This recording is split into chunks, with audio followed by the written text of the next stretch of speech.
কল্যাণী বিশ্ববিদ্যালয়ের অন্তর্গত যে সকল ছাত্রছাত্রী first year first same Bangla minor নিয়েছো তাদের জন্য আজকের এই ভিডিওটি। তোমরা যারা 2025-এ ভর্তি হয়েছো তাদের কিন্তু পরীক্ষা হবে 2026 সালে, অর্থাৎ যারা 2024-এ ভর্তি হয়েছিল তাদের পরীক্ষা হয়েছে 2025 সালে। আজকের ভিডিওতে তোমাদের সম্পূর্ণ বাংলা মাইনরের সাজেশান দিচ্ছি। তোমরা বলতে পারো লাস্ট মিনিট এটা বাছাই করা সাজেশান। তোমরা ভিডিও শেষ পর্যন্ত দেখতে থাকো এবং তোমাদের নাম্বার ডিভিশন আমি একেবারে ভিডিওর শেষে বলে দিচ্ছি। বাংলা সাহিত্যের ইতিহাসের প্রথম প্রশ্ন, চর্যাপদের সামাজিক মূল্য বা চর্যাপদে বর্ণিত সমাজের চিত্রগুলি আলোচনা করো।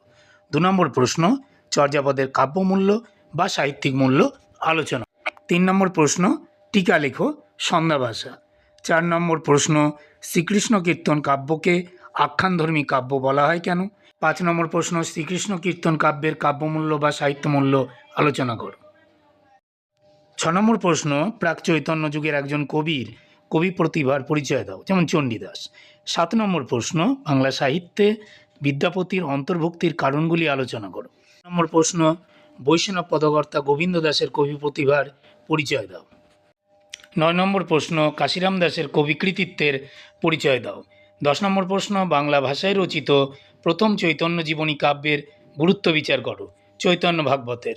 11 নম্বর প্রশ্ন, চৈতন্য চরিতামৃত টিকা লেখো। 12 নম্বর প্রশ্ন, মনসামঙ্গল কাব্যের শ্রেষ্ঠ কবির কবি প্রতিভা বিচার করো। 13 নম্বর প্রশ্ন, চণ্ডীমঙ্গল কাব্যের শ্রেষ্ঠ কবির কবি প্রতিভা বিচার করো। 14 নম্বর প্রশ্ন, ধর্মমঙ্গল কাব্যকে রাঢ়ের জাতীয় কাব্য বলা হয় কেন? এর সাথে পড়বা এই ধারার কবি ঘনরাম চক্রবর্তীর কবি প্রতিভা বিচার করো। 15 নম্বর প্রশ্ন, ভারতচন্দ্রের অন্নদামঙ্গল কাব্য রাজকণ্ঠের মণিমালার মতো মন্তব্যটির যৌক্তিকতা বিচার করো। 16 নম্বর প্রশ্ন, যুগ সন্ধিক্ষণের কবি কাকে বলা হয়, তার কবি প্রতিভার বিচার করো।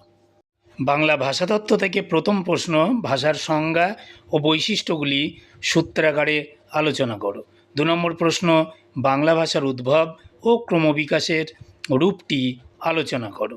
3 নম্বর প্রশ্ন, আদি বাংলা ভাষা বা প্রাচীন বাংলা ভাষার 4টি ধ্বনিতা ও 4টি রূপতাত্ত্বিক বৈশিষ্ট্য উল্লেখ করো, বা ভাষাতাত্ত্বিক বৈশিষ্ট্য বলেও তোমাদের টোটাল আসতে পারে। 4 নম্বর প্রশ্ন, আধুনিক বাংলা ভাষার ভাষাতাত্ত্বিক বৈশিষ্ট্যগুলি আলোচনা করো। স্বরধ্বনি ও ব্যঞ্জনধ্বনির বর্গীকরণ থেকে প্রশ্ন। 1 নম্বর, উচ্চারণ স্থান অনুযায়ী বাংলা স্বরধ্বনিগুলির বর্গীকরণ করো। 2 নম্বর প্রশ্ন, উচ্চারণ স্থান অনুযায়ী বাংলা ব্যঞ্জনধ্বনিগুলির বর্গীকরণ করো। উপভাষা থেকে প্রথম প্রশ্ন, উপভাষা কাকে বলে, এর শ্রেণীবিভাগ করে যে কোনো এক প্রকার উপভাষার ভাষাতাত্ত্বিক বৈশিষ্ট্যগুলি লেখো। দ্বিতীয় প্রশ্ন, বঙ্গালী উপভাষার ভাষাতাত্ত্বিক বৈশিষ্ট্যগুলি লেখো। 3 নম্বর প্রশ্ন, বরেন্দ্রী উপভাষার ভাষাতাত্ত্বিক বৈশিষ্ট্যগুলি উল্লেখ করো। প্রত্যেকটা প্রশ্নের পাশে মার্কস দেওয়া আছে, সেই অনুযায়ী তোমরা পড়বে।